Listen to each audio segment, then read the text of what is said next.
Acuérdate, Señor, de David, de toda su aflicción, de cómo juró al Señor y prometió al poderoso de Jacob. Ciertamente no entraré en mi casa, ni en mi lecho me acostaré. No daré sueño a mis ojos, ni a mis párpados adormecimiento, hasta que haya un lugar para el Señor, una morada para el poderoso de Jacob. Oímos de ella en Éfrata, la hallamos en los campos de Jaar. Entremos a sus moradas, postrémonos ante el estrado de sus pies. Levántate, Señor, al lugar de tu reposo, tú y el arca de tu poder. Vístanse de justicia sus sacerdotes y canten con gozo sus santos. Por amor a David, su siervo, no hagas volver el rostro de su ungido. El Señor ha jurado a David una verdad de la cual no se retractará. De tu descendencia pondré sobre tu trono. Si tus hijos guardan mi pacto y mi testimonio que les enseñaré, sus hijos también ocuparán tu trono para siempre. Porque el Señor ha escogido a Sión, la quiso para su habitación. Este es mi lugar de reposo para siempre. Aquí habitaré, porque la he deseado. Su provisión bendeciré en abundancia, de pan saciaré a sus pobres. A sus sacerdotes también vestiré de salvación, y sus santos darán voces de júbilo. Allí haré surgir el poder de David.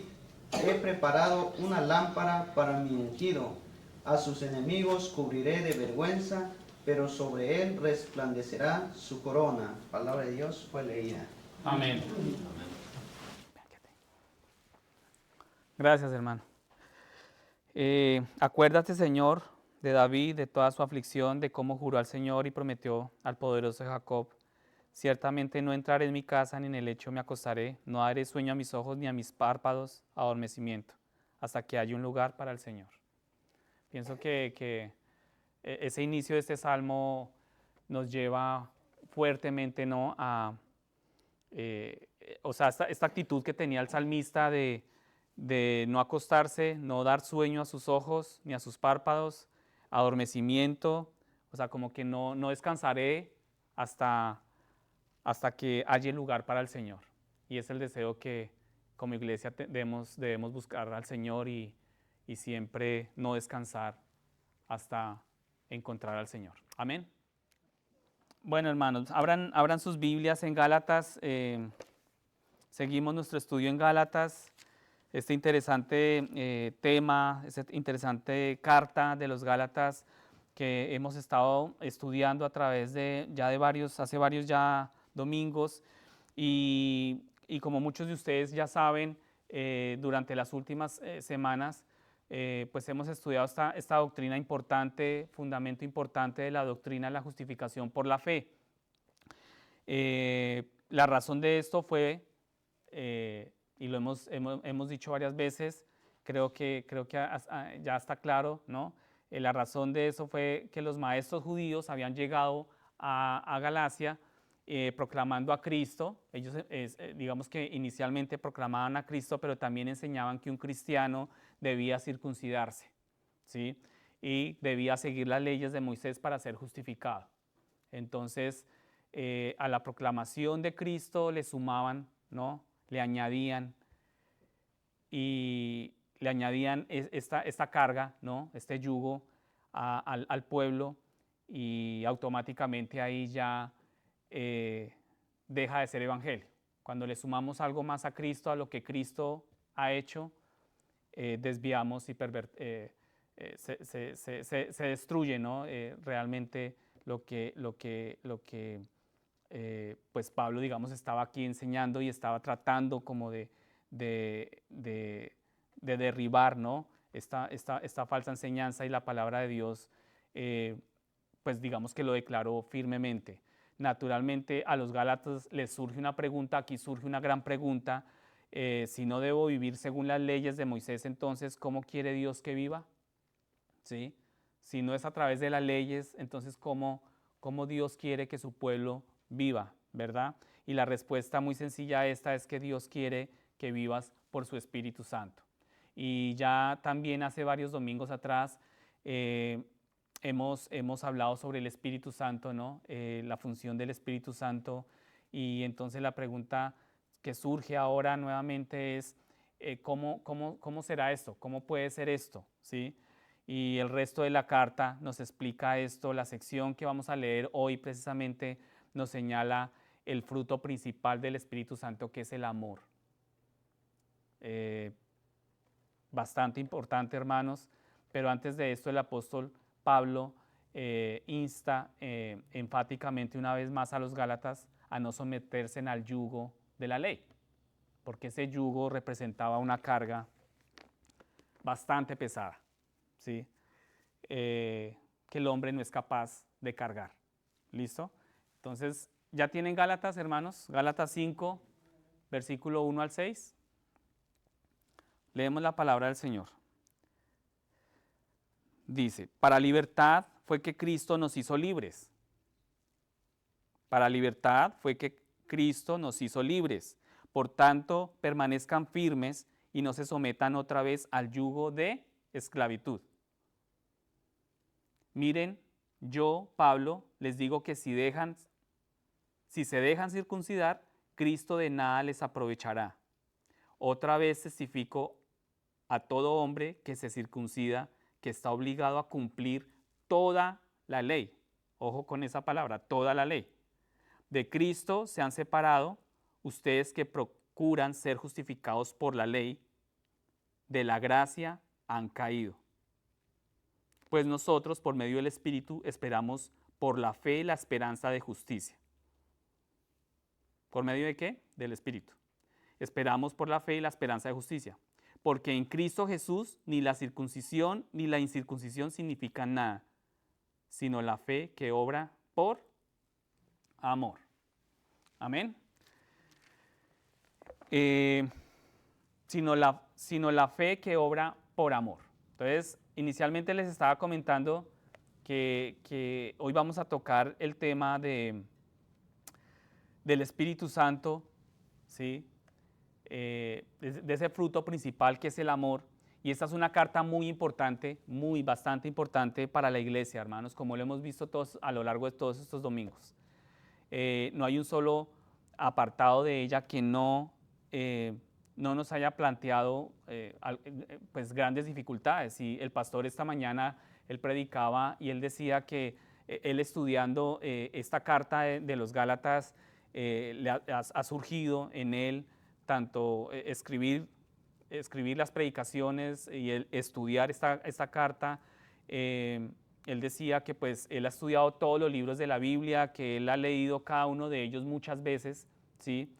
Que ha enseñado casi todos los libros de la Biblia a lo largo pues de su servicio para Dios, y que él conoce la historia y las cuestiones que estaban aquí en juego, digamos, las conclusiones más claras a las que él llegó.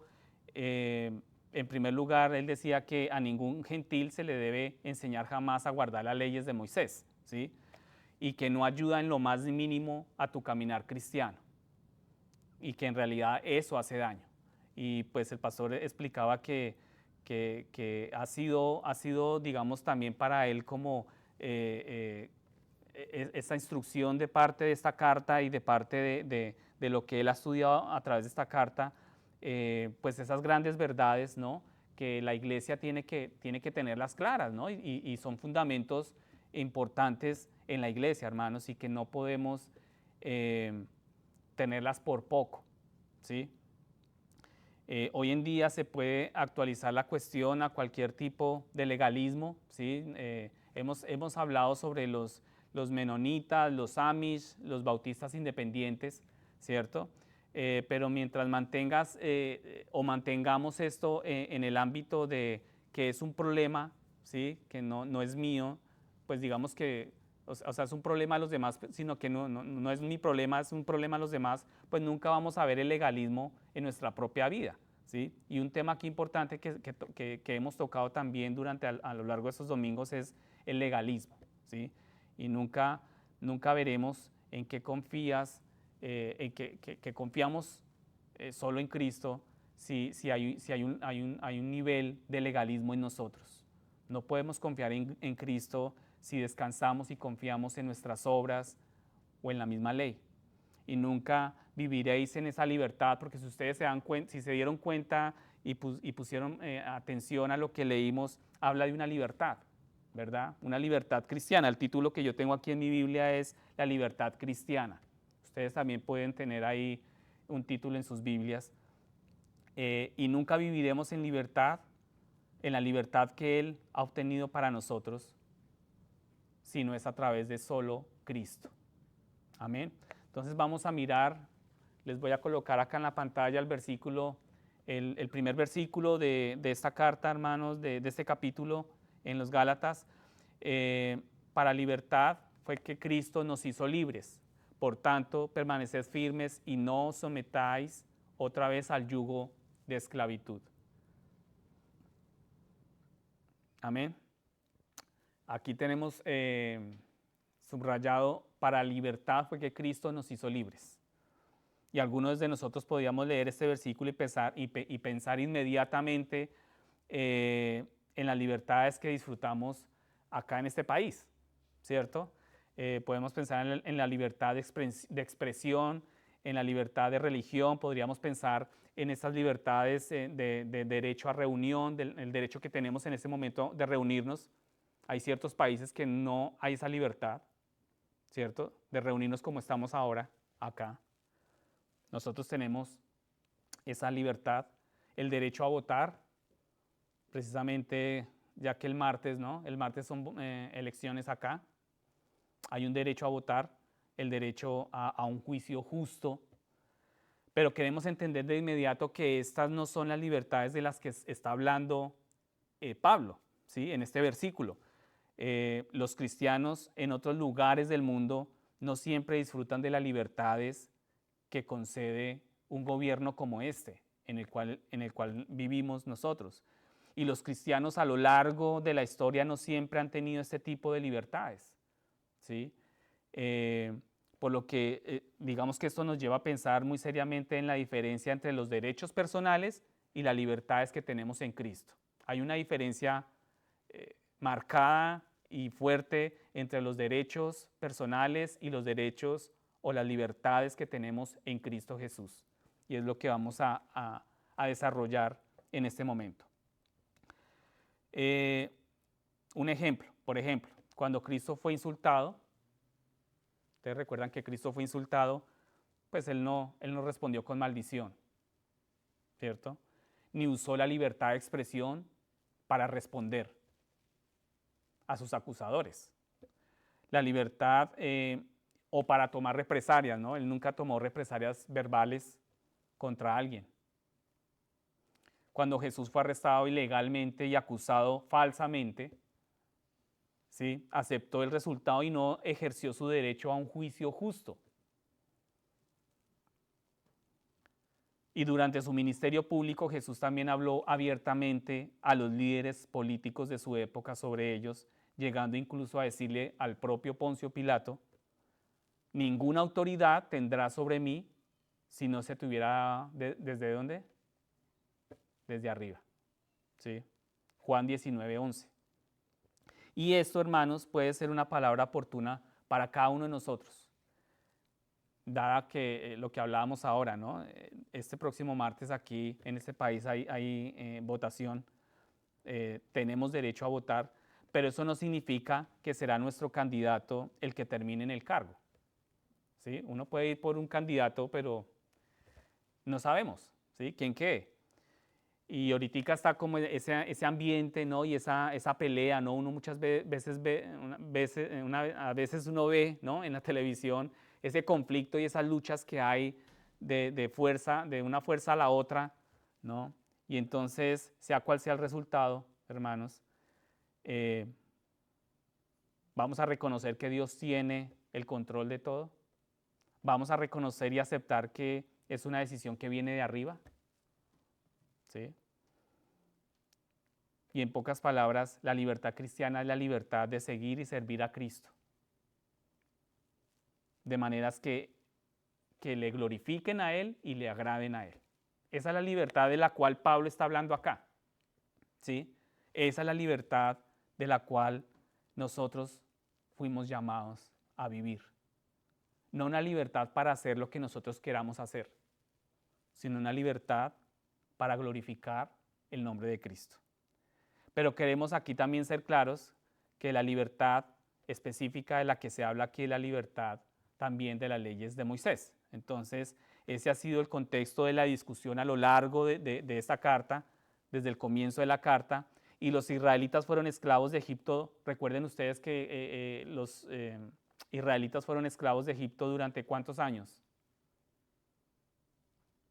400 años, ¿cierto? Y Dios los liberó de esa esclavitud. Si recuerdan en el Éxodo este pasaje, y habían estado bajo el yugo de la esclavitud, el pueblo de Israel, en el yugo de la esclavitud del mundo, que en ese momento representaba a Egipto, ¿sí? Pero Dios rompió ese yugo con su mano poderosa, pero inmediatamente después Dios los puso bajo otro yugo, que era el yugo de la ley, porque ya después ellos estuvieron por el desierto y en ese proceso y en ese caminar, ¿no? Ahí tuvieron el tema de la ley y estuvieron bajo este yugo de la ley.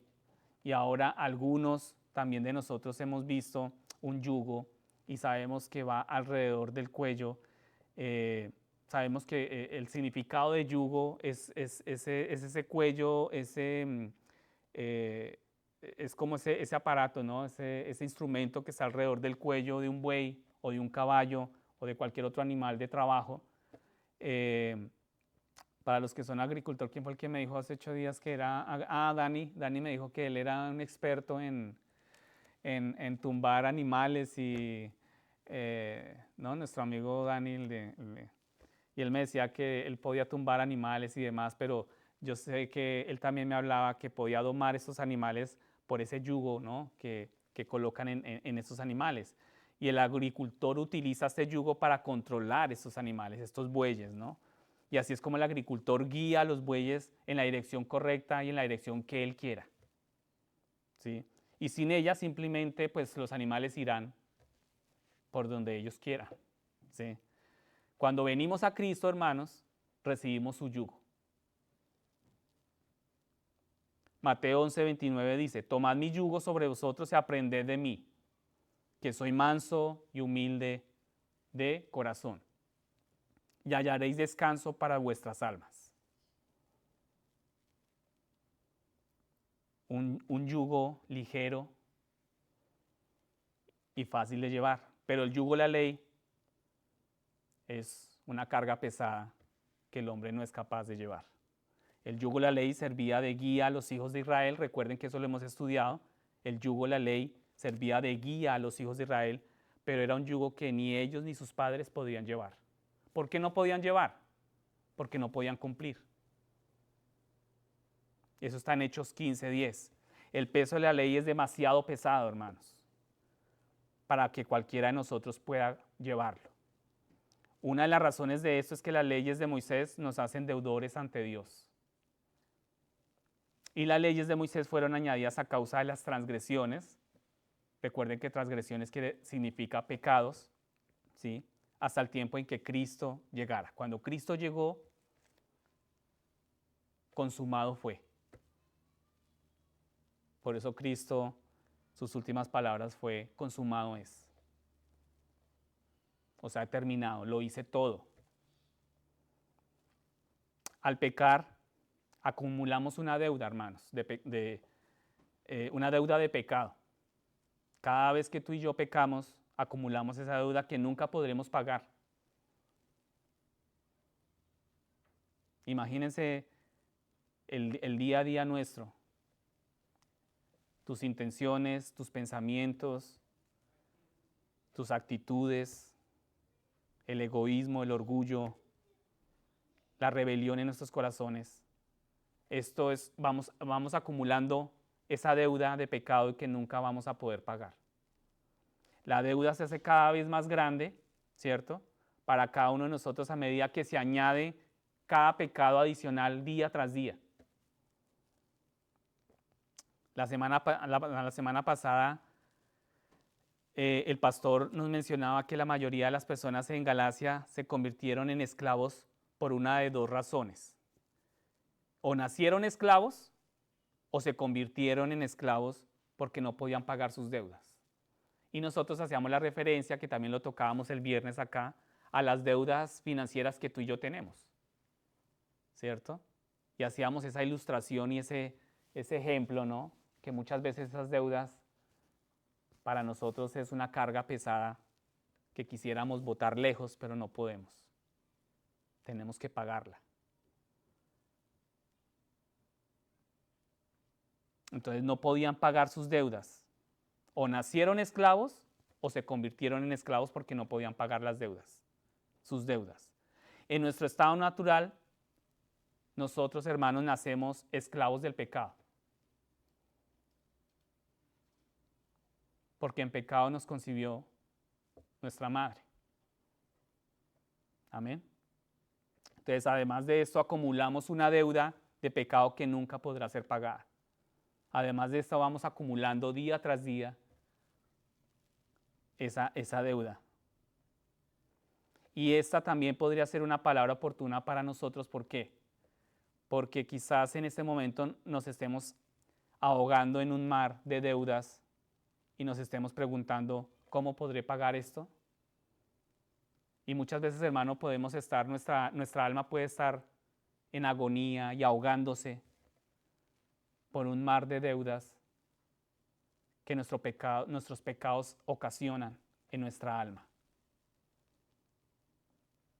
Entonces acá esa condición de estarnos ahogando en un mar de deudas nos llevan a preguntarnos cómo podré pagar esto, cómo podré librarme algún día de este pecado que solamente Dios y yo sé, ¿cierto? De mi propia condición, de lo que oculto en mi corazón, de lo que oculto en mi mente. Y esto es lo que hicieron las leyes de Moisés, hermanos. En Gálatas 3:23 dice, estábamos presos bajo la ley hasta que se revelara la fe venidera. ¿A quién se refiere aquí cuando dice fe venidera? ¿A quién? A Cristo. Estábamos presos bajo la ley hasta que se revelara la fe venidera. Cristo nos ha liberado del yugo de la ley. Mediante su muerte en la cruz, y por eso la instrucción es, no volváis allí. Por eso es que Pablo estaba tan enfático, ¿no? Y firme, ¿por qué se están volviendo allí? ¿Por qué están regresando de donde ustedes nacieron inicialmente con Cristo? Y están regresando, están volviendo a estas costumbres. Cristo pagó por todos y cada uno de tus pecados en la cruz. Él dio su vida perfecta en tu lugar. Él tomó sobre sí todas las restricciones de la ley y satisfizo cada una de ellas en tu nombre. Cristo te ha liberado de las leyes de Moisés y de la ley del pecado. Él nos liberó, hermanos. Y Él nos liberó de la muerte, porque el pecado produce muerte. Y tenemos el yugo de Cristo sobre nosotros ahora, y Él nos muestra el camino que debemos seguir. Así pues, someterse a las leyes de Moisés sería someterse a un yugo de esclavitud que Cristo ha sustituido.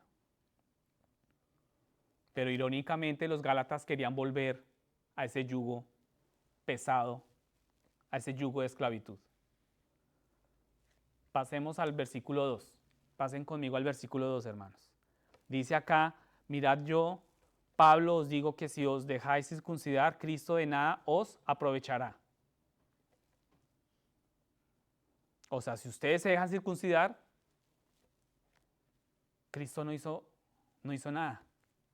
¿Sí? Entonces queremos ver acá inmediatamente con qué énfasis está escrito esto. Y Pablo está poniendo en juego su nombre, su reputación, y está diciendo, si os circuncidáis, Cristo no os beneficiará de nada. Es inservible. Cristo sería inservible, hermanos. ¿Y cómo eliminaría eso los beneficios de la fe en Cristo? Y la cuestión era la decisión que estaban tomando de circuncidarse. Sin embargo, cuando un hombre se convertía al judaísmo, optaba por circuncidarse, en otras palabras, se circuncidó, y esa es la cuestión. O sea, este aquí es el tema, el punto principal. No es la circuncisión, sino es el motivo por el cual lo estaba haciendo. Y ellos se estaban convirtiendo, estaban optando por circuncidarse, y Pablo les dice: Cristo no os beneficiará en nada. Cristo de nada os aprovechará. Cristo no les sirve a ustedes ya de nada si ustedes toman esta decisión. En el versículo 3 vemos acá que nuevamente notamos la fuerza y el énfasis con que está escrito: otra vez testifico a todo hombre. Y queremos aquí ver, hermanos, que las leyes de Moisés son muy serias y no podemos seleccionar una y otra no. ¿Sí? Y esto también lo hemos hablado muchas veces. O tú tendrías que cumplir toda la ley durante toda tu vida, o sencillamente nosotros nos quemamos, como ha pasado, ¿no? No somos capaces de cumplir la ley. El problema con los judaizantes es el mismo problema con cualquier otro legalista, hermanos. Viven según reglas que recompensan su orgullo. Cuando el corazón del hombre se enorgullece, entonces colocan reglas, ¿cierto? Y ellos deciden qué estándares de conducta deben seguir. Y a medida que logran estas cosas se sienten bien consigo mismos. Y esta regla los hace sentir bien consigo mismos, se consideran santos, se consideran que están agradando y se están acercando a Dios, y ponen su confianza en sus obras y no en el Señor. Y nosotros podemos caer en eso, hermanos. Y esas reglas lo único que muestran es mi orgullo. Esas obras que donde yo muchas veces pongo mi confianza en mis propias obras, y quien pone su confianza en sus propias obras necesita entender que Dios exige perfección. Si tú decides seguir a Dios, seguir a Cristo, y a eso le sumas tus obras, tu legalismo, tus reglas, tú tienes que entender que Dios va a exigir perfección entonces. Mateo 5:48 dice: por tanto, sed vosotros perfectos, como vuestro Padre Celestial es perfecto. Estamos ante un Dios santo, santo, santo. Entonces, si nosotros ponemos nuestra confianza en nuestras obras, Dios va a exigir perfección, porque Él es perfecto. Eso está en Mateo 5:48. Entonces, ¿cómo vamos a hacer posible esto, hermanos? ¿Cómo es posible que lleguemos a hacer esto? Muchas veces no hemos tenido ni siquiera un día perfecto, ¿cierto? Mucho menos una vida perfecta. Cada uno de los días de nuestra vida ha tenido alguna imperfección, ¿cierto? Ya sea por mi propio pecado o por el pecado que me rodea en el mundo. Entonces la única manera como esto es posible es confiar en Cristo. Y ese es el llamado que Dios nos hace en esta noche. Confiar en Cristo, en su perfección y en la perfección que Él nos dará. Pero esto no es lo que hace el legalista. El legalista no hace esto. El legalista escogerá las leyes que más le convengan a él, ¿sí? Él escogerá lo que le gusta a él, lo que más se le acomoda a él, lo que más se le facilita a él, y él escogerá los que pueda cumplir, y los demás los ignorará. Entonces los judaizantes estaban en este problema, hermanos, y aparentemente han adoptado este enfoque y no están enseñando que las leyes de Moisés requieren obediencia completa y perfecta. Y no están enseñando que deben hacer esto, todo lo que está escrito en la ley, todo el tiempo tenían que cumplirlo. y no estaban enseñándole esto a los judaizantes. En cambio, estaban enseñando en vestirse de esta manera, comer de esta manera, orar de esta manera, observar los días especiales, las fiestas. ¿Sí me estoy haciendo entender? Ellos estaban tomando aquellas cosas que eran fuertes ellos, ¿sí? Y estaban lanzando este yugo a los demás. Y muchas veces era un yugo que ellos no estaban dispuestos a ni siquiera cargar, pero al pueblo sí les estaba exigiendo que cumplieran. Pero esa aproximación a las leyes de Moisés pues es incorrecta. Y las leyes de Moisés son como cualquier otro código legal, hermanos. Debes obedecer todas las leyes o eres un infractor. ¿Cierto? Y además no se puede utilizar la obediencia a una ley para justificar la desobediencia a otra ley. Vuelvo y repito eso. No se puede utilizar la obediencia a una ley para justificar la desobediencia a otra ley. Creo que este ejemplo lo dimos, no recuerdo bien, pero si hoy tú te pasas un semáforo en rojo, vas conduciendo y te pasas un semáforo en rojo, y tú ves por el retrovisor y ves las lucecitas esas que a veces vemos, ¿no? Esas del sheriff, ¿no? Sheriff, pastor. Que estamos pendientes y de un momento a otro salen, ¿no? No sabemos de dónde salen, pero salen. Están pendientes, ¿no? Entonces tú puedes ver por el retrovisor y el policía te está haciendo el pare, ¿no? Que te orilles. Y él te va a decir, ¿sabes cuál es la infracción que cometiste? Te pasaste el semáforo en rojo.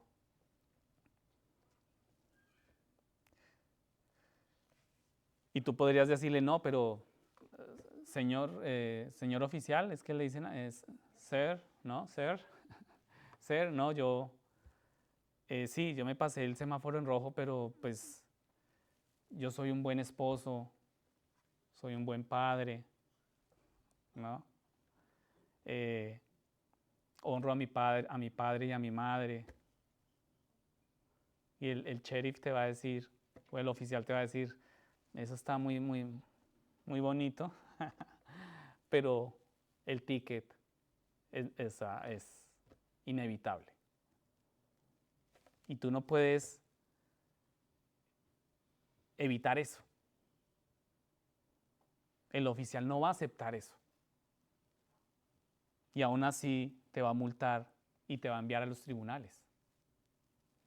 Entonces las leyes de Moisés es lo mismo, hermanos, pasa lo mismo. La obediencia a algunas de los mandamientos no exime tu culpa por quebrantar otros mandamientos. ¿Sí se están dando cuenta, con esta ilustración se están dando cuenta del yugo que representa vivir bajo la ley, vivir bajo las obras?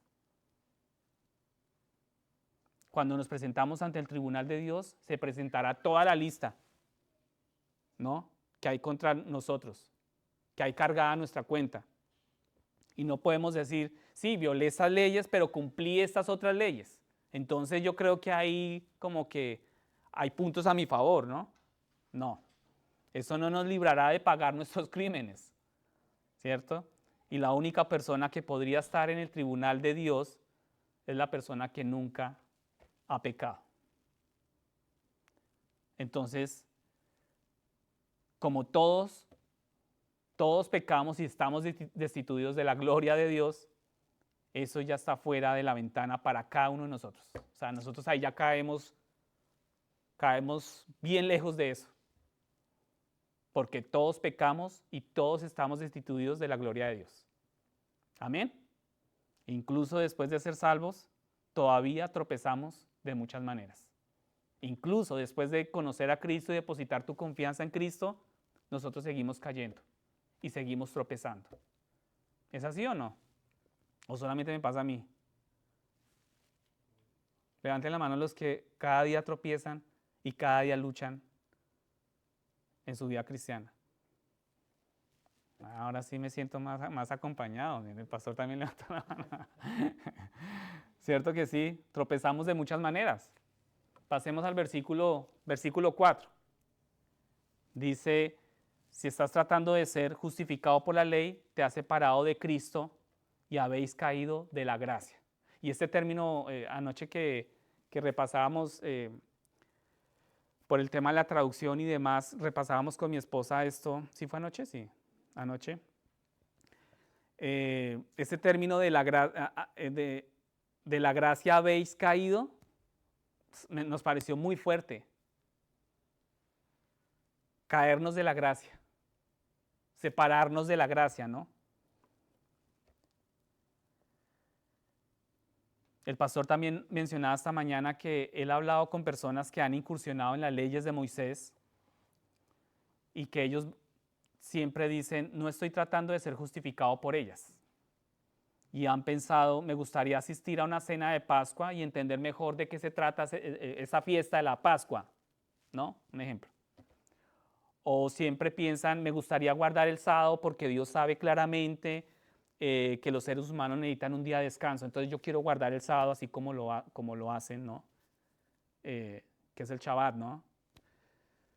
O también han pensado, creo que hay sabiduría en las leyes alimenticias, ¿no? Las leyes que tienen sobre los alimentos kosher, ¿no? Y quiero comer de la manera que Dios dice que es mejor. Y si tú les preguntas, ¿hacéis esto para ser justificados? Ellos van a decir, no, yo soy justificado por lo que Cristo hizo por mí, pero, ¿no? Hay un pero acá y es, yo quiero aplicar a esto.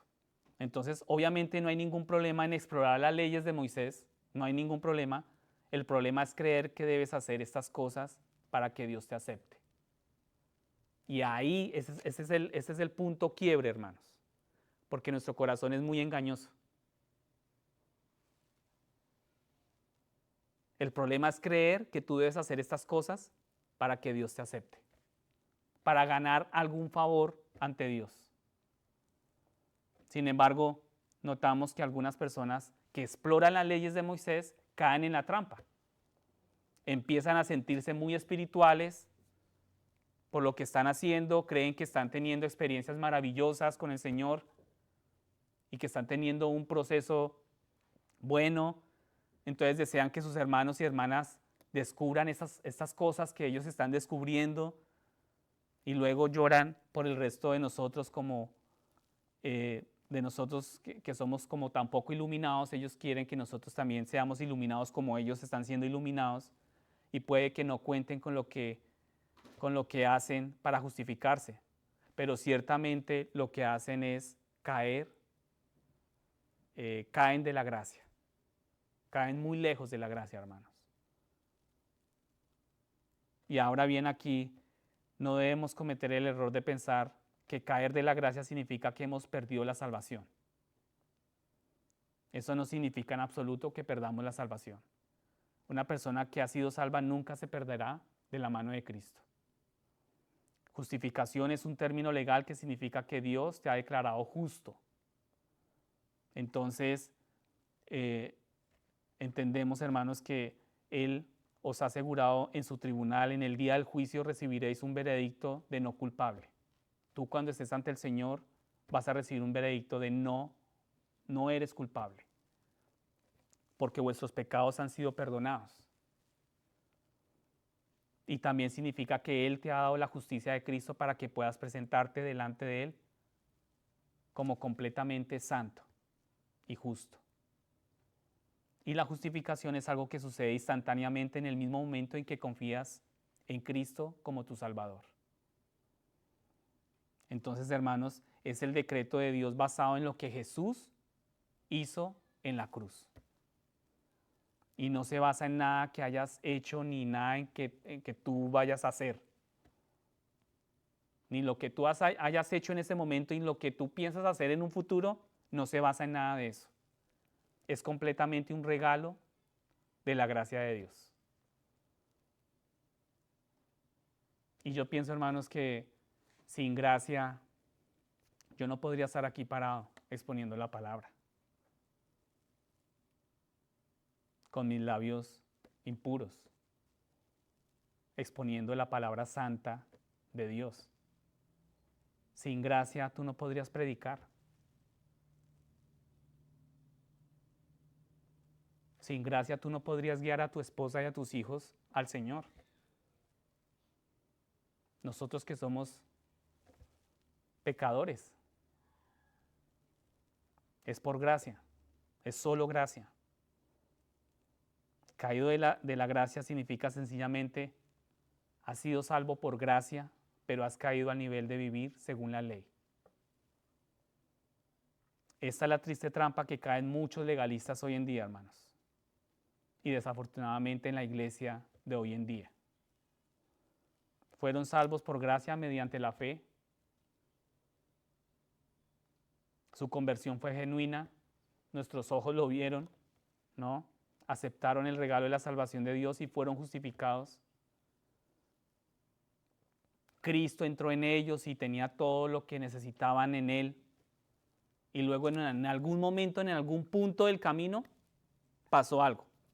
Tomaron un giro equivocado y comenzaron a pensar, ¿seré un mejor cristiano si hago esto? ¿Seré un mejor cristiano si me voy por este lado? ¿Seré un mejor cristiano si aplico esto en mi vida? Esto de más, ¿no?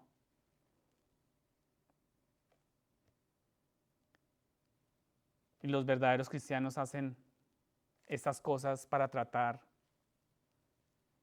los verdaderos cristianos hacen esto o aquello, pero realmente nosotros debemos entender que vivimos es bajo la gracia, y comenzar a pensar, a necesitar algo más, es caer en un legalismo. Entonces, permítame, yo quiero colocarles en la pizarra una ecuación que el pastor también lo hizo esta mañana. Es muy simple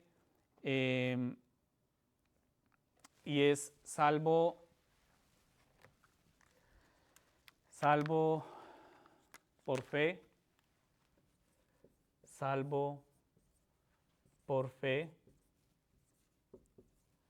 más vivir,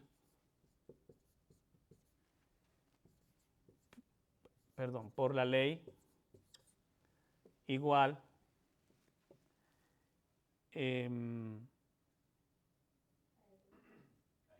caído de la gracia, sí. O sí,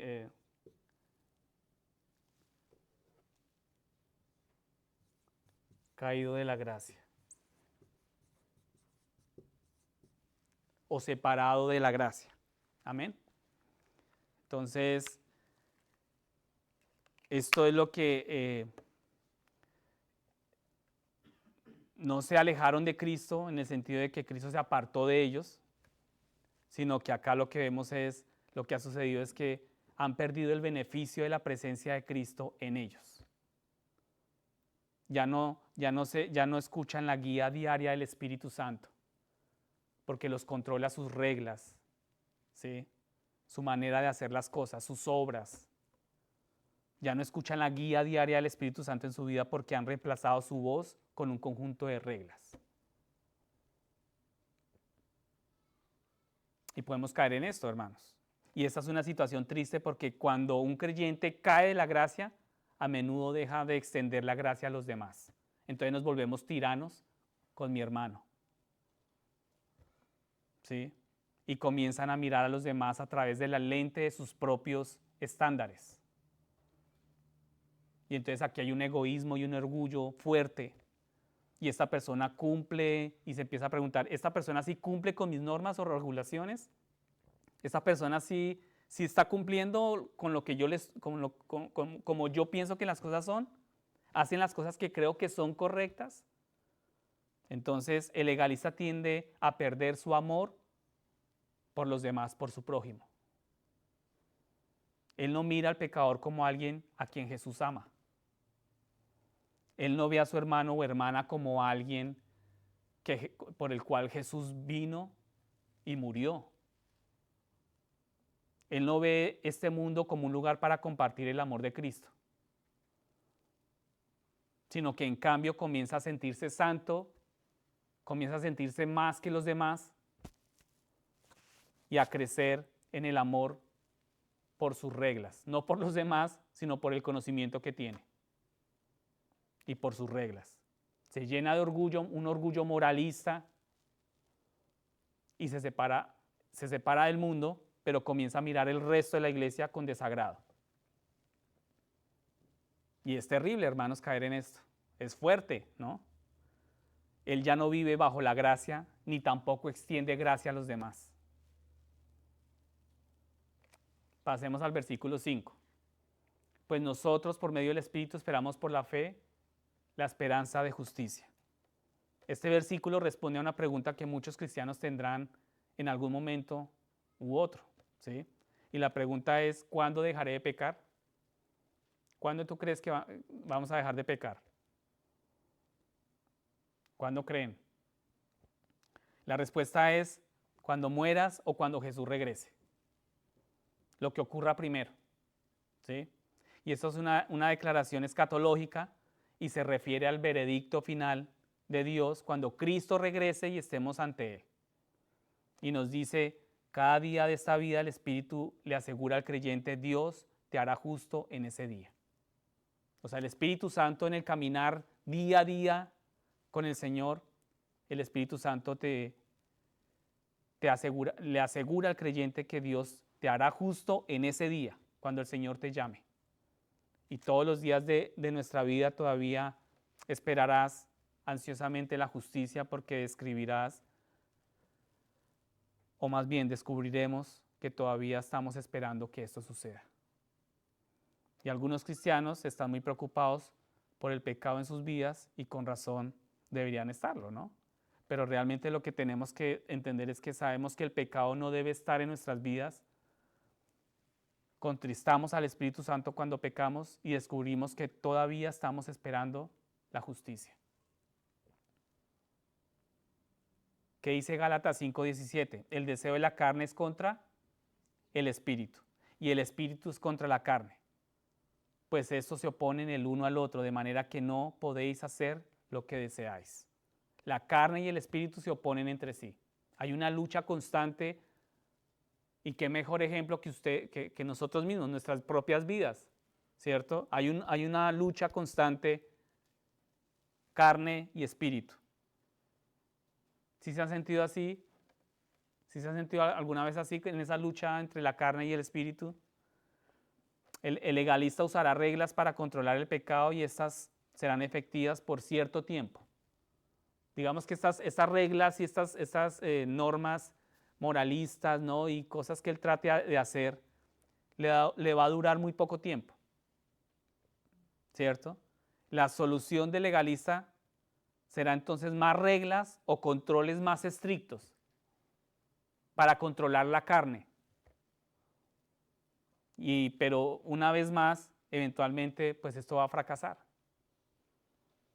¿no? El legalista nuevamente implementará más reglas.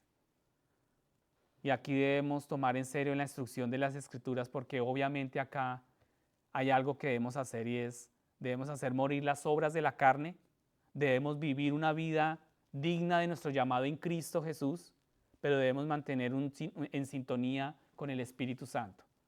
Debemos mantener esa sintonía latente todo el tiempo con el Espíritu Santo. Sin embargo, también debemos entender que lucharemos contra el pecado todos los días de nuestra vida. ¿Por qué? Porque el espíritu está dispuesto, pero la carne es débil. La carne es débil, hermanos.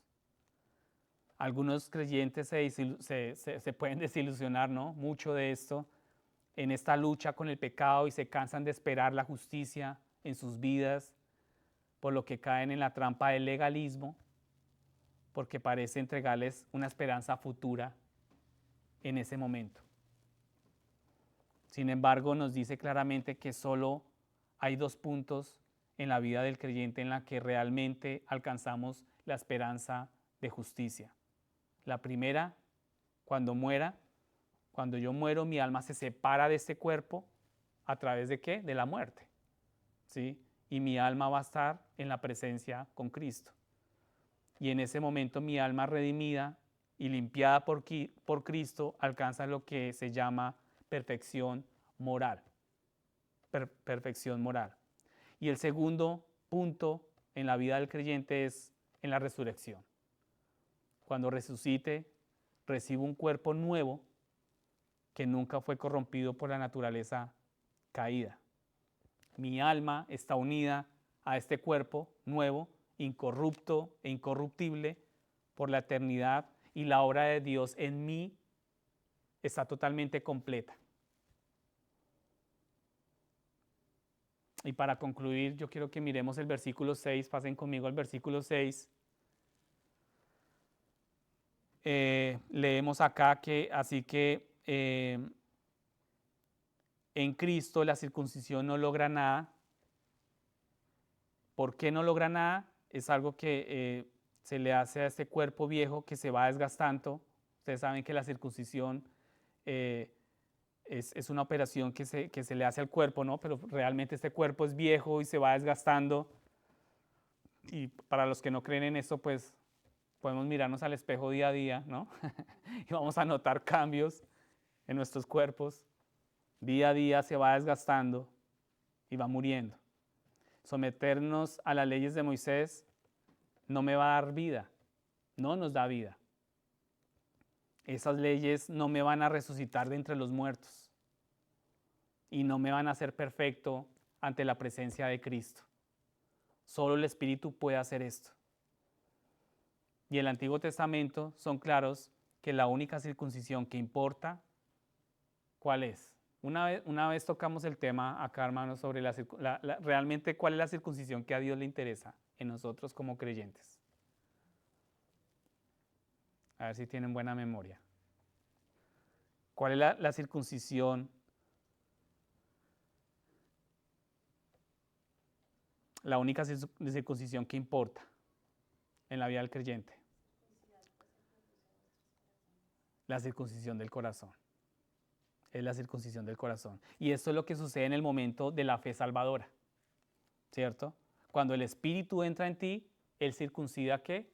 Tu corazón, ¿sí? En otras palabras, Él somete tu voluntad a Él y comienza a hacer sus obras en ti. Y muchas veces hemos hablado que ya cuando eso sucede, nuestros corazones, cuando son circuncidados por Él, mi corazón ya no ve con agrado lo que antes yo hacía. Ve con agrado es a Cristo. Y se deleita en Cristo. Se deleita en conocer a Cristo. Y en otras palabras, Él somete nuestra voluntad a Él y comienza a hacer esas obras milagrosas que solamente Él puede hacer en cada uno de nosotros. Y aquí, hermanos, los Gálatas se han preocupado mucho por hacer las obras de la ley, pero aquí se les dice que se preocupen por una obra diferente, que lo que te marca como cristiano no son las obras de la ley, es la fe que actúa por el amor. Cuando nuestros corazones son circuncidados, nosotros actuamos con esa fe que actúa por amor. Y aquí es posible que algunos de nosotros escuchemos esto y tengamos ideas como diferentes, ¿no? En mente sobre lo que significa el amor, porque usamos la palabra de muchas maneras y queremos entender lo que se quiere decir acá con la palabra amor. Debemos comenzar no por cómo la usamos nosotros, como el mundo la entiende la palabra amor, sino por cómo la usa la palabra de Dios, la Biblia. El Nuevo Testamento nos fue dado en un idioma griego, ¿sí? Y aunque el griego tiene 4 palabras diferentes para el amor, aquí se usa la palabra ágape. ¿Sí habían escuchado esa palabra? La palabra ágape, ¿sí? Ágape es una palabra del Nuevo Testamento, elegible para el hebreo es sed, y una comprensión adecuada de la misma proviene en primer lugar de Dios, ¿sí? Primera de Juan 4:8 nos dice, el que no ama no conoce a Dios porque Dios es amor. Dios es amor. O sea, Él es la fuente del amor. Y porque Dios es amor, entonces su carácter es lo que define el amor. El carácter mismo de Dios es lo que define el amor. Dios actúa con amor hacia un mundo que no lo merece, ¿cierto? Para salvarlo de sus pecados. Ese es el amor de Dios. Porque de tal manera amó Dios al mundo que ha dado su Hijo unigénito para que todo aquel que en él crea no se pierda, más tenga vida eterna. El amor de Dios se demuestra en el autosacrificio.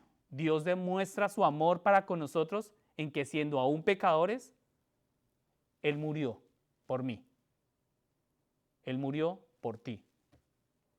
Ese es el amor ágape. Y el amor de Dios se extiende incluso a aquellos que lo rechazan. Dios no queriendo que nadie perezca, sino que todos vengan al arrepentimiento. Ágape describe un amor desinteresado y abnegado. Se ofrece sin condiciones y no exige nada a cambio. ¿Ese amor gobierna nuestras vidas? ¿Gobierna al ser humano? ¿Ustedes creen que ese amor sin condiciones y que no exige nada a cambio, que ama incluso cuando es rechazado, el hombre lo tiene? Y esto se extiende incluso a aquellos a quienes llamaríamos indignos de ser amados. El amor ágape. ¿Cuánto tenemos que aprender de este amor? Amor ágape. Y es también la ley que Cristo dio a sus discípulos. Un mandamiento nuevo os doy, dijo Cristo, que os améis unos a otros como yo os he amado. Eso está en Juan 13:34. Entonces a veces pensamos que unos a otros significa otros en la iglesia y muy a menudo se usa con ese significado, pero también significa más que eso, puede usarse como, para significar que todos los demás, ¿no? No iglesia con iglesia, sino todos los demás. Entonces, ¿de qué sirve, dice Jesús, amar solo a quienes nos aman? ¿De qué sirve amar solamente a quien nos aman? Entonces aquí es todos, ¿no? ¿Qué pasa con mi vecino que me hace la vida imposible? ¿No?